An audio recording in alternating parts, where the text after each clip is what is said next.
Super ফোরে নিজেদের প্রথম ম্যাচে শ্রীলঙ্কাকে হারিয়ে বাংলাদেশ এই জয়ে ফাইনালের পথে এক ধাপ এগিয়ে গেছে বাংলাদেশ। অন্যদিকে ফাইনালের পথ বেশ কঠিন হয়ে গেছে লঙ্কানদের। তবে ফাইনালের স্বপ্ন বাঁচিয়ে রাখতে আজ পাকিস্তানের বিপক্ষে মাঠে নামবে তারা। এই ম্যাচের আগেও বাংলাদেশ প্রসঙ্গ টেনে আনলেন লঙ্কান অধিনায়ক। বাংলাদেশের বিপক্ষে হারলেও পাকিস্তানের বিপক্ষে জিতে ঘুরে দাঁড়াতে চায় লঙ্কানরা। শ্রীলঙ্কার অধিনায়ক চারিস আসালকা মনে করেন, বাংলাদেশের বিপক্ষে তারা বাজেভাবে হেরেছে, তবে এখান থেকে ফেরার সামর্থ্য আছে তাদের। তিনি বলেন, হ্যাঁ, আমরা সবাই জানি ম্যাচটা আমাদের জিততে হবে। সুপার ফোরের জন্য খুবই গুরুত্বপূর্ণ একটি ম্যাচ, কারণ গত ম্যাচে বাংলাদেশের বিপক্ষে আমরা বাজেভাবে হেরেছি। কিন্তু আমার মনে হয় বাংলাদেশের বিপক্ষে সেই ম্যাচটা ভুলে যেতে হবে এবং সামনের ম্যাচগুলো নিয়ে এগিয়ে যেতে হবে। আমরা যদি পরের দুটি ম্যাচ জিততে পারি তাহলে সহজেই ফাইনালে উঠতে পারবো। বাংলাদেশের বিপক্ষে দুবাইয়ে খেলেছিল শ্রীলঙ্কা, তবে এবার আবুধাবির মাঠে নামবে তারা। আশালকা বলেন, হ্যাঁ, আবুধাবির উইকেটের কথা যদি বলি তাহলে দুবাইয়ের চেয়ে খানিকটা শুকনো। এটা স্পিনারদের চেয়েও ব্যাটিং এবং পেস বোলারদের জন্য সহায়ক। এজন্য আমার মনে হয় আবুধাবির উইকেটে খানিকটা শুকনো বাউন্স থাকবে। আমি আশা করছি পেসারদের জন্য ভালো সুযোগ থাকবে।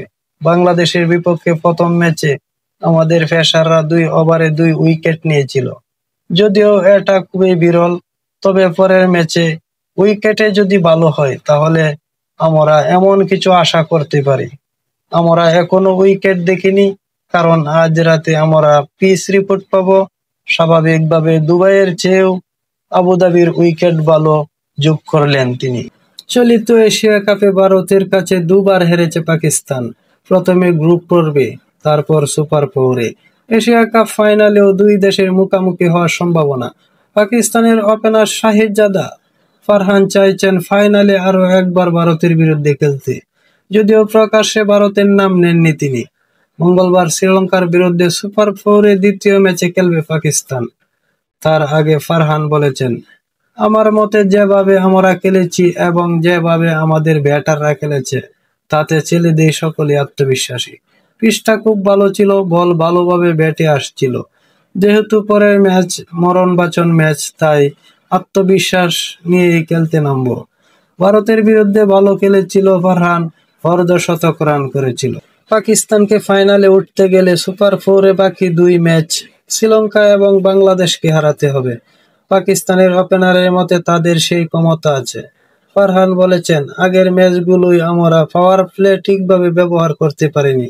শুরুতেই কয়েকটা উইকেট হারিয়ে ফেলেছিলাম, এতে পরের দিকে ব্যাটাররা চাপে পড়েছিল। ভারতের বিরুদ্ধে ফকর জামান বাদে কেউ আউট হয়নি। শুরুটা ভালো হয়েছিল, প্রথম 10 ওভারে 90 রান, ওটা খারাপ নয়।